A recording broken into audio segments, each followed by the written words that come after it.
جماعة، عاملين ايه؟ يا رب تكونوا بخير. بعد غيبة طويلة كان بقالي فترة كبيرة جدا فيديوهات على القناة عندي.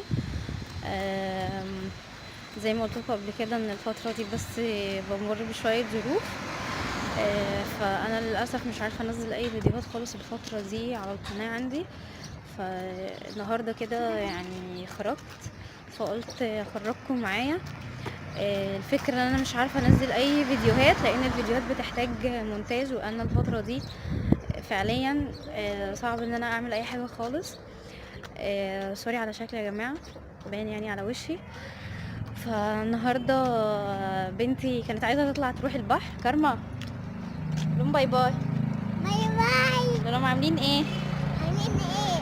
لهم كويسين؟ رايحين البحر. احنا رايحين البحر صح؟ نتفرج عليه. اقوم عليه.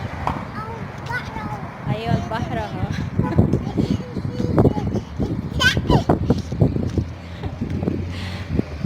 فقلت انزلها اوديها البحر واخرجكم معايا.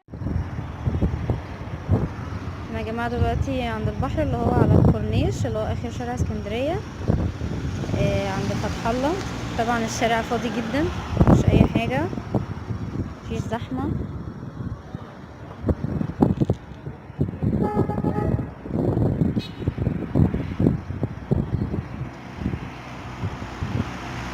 الشاطئ ده شاطئ مبارك.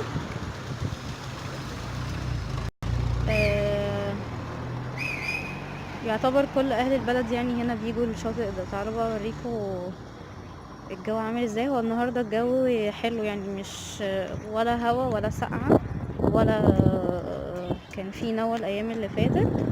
الحمد لله النهارده مفيش اي حاجه، جو كويس.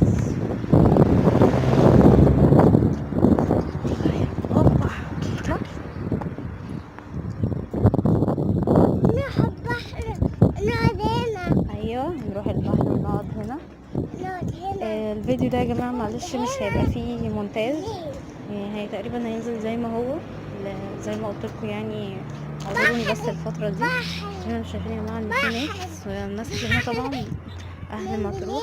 طب حاضر نطلع بس كده وهنيجي ننزل تاني.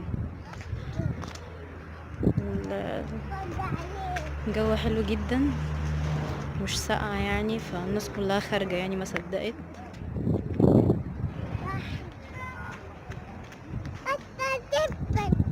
قطه